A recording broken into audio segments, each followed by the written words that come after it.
What happens when lightning strikes a lake? When lightning strikes a lake, the electric current typically only affects organisms near the surface, and the extreme heat from the lightning is dispersed by the water. Fishing is one of the most common activities that lightning strike victims are engaged in when struck. But how does lightning affect fish living in a lake? Contrary to what happens in cartoons, when lightning strikes a lake, not all living creatures immediately float to the surface belly up. The reason is that when lightning strikes a body of water, the electric current moves across the surface rather than penetrating deeply into the liquid.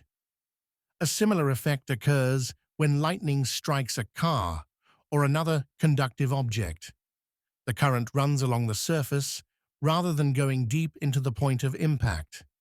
This is known as the skin effect and is the principle behind the Faraday cage, a closed structure that protects its interior from electric currents. This effect also occurs when humans are struck by lightning, called a flashover, which can leave complex surface burns known as Lichtenberg figures on the skin. When lightning hits a lake or ocean, the electric current typically only affects organisms near the surface at that time. However, experts are unsure of the exact depth that each lightning strike can penetrate. Therefore, humans should not rely on diving as a way to safely swim during a thunderstorm. Water also disperses heat very effectively.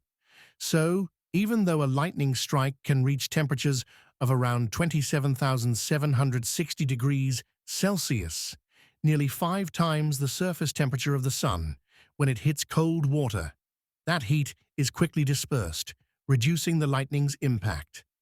This means the water won't boil when struck by lightning.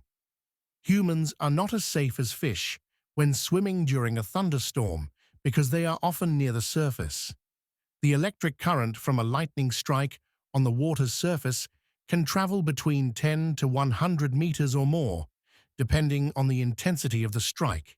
Therefore, swimmers don't have to be right next to the strike to suffer injuries from lightning's energy, which can reach up to 10 million volts. A common rule to determine safety in the water during a thunderstorm is the 30-30 rule. According to this rule, if you see lightning and then hear thunder within 30 seconds, the storm is close enough to pose a risk. The closer the thunder and lightning are, the nearer the storm is. Experts also recommend waiting 30 minutes after seeing the last lightning strike before returning to the water.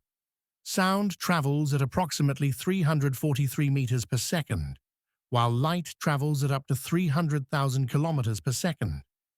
By counting the seconds between seeing lightning and hearing thunder and then dividing by 3, one can estimate the distance of the storm in kilometers. However, the best way to stay safe in the water without doing any calculations is simply not to swim during a thunderstorm.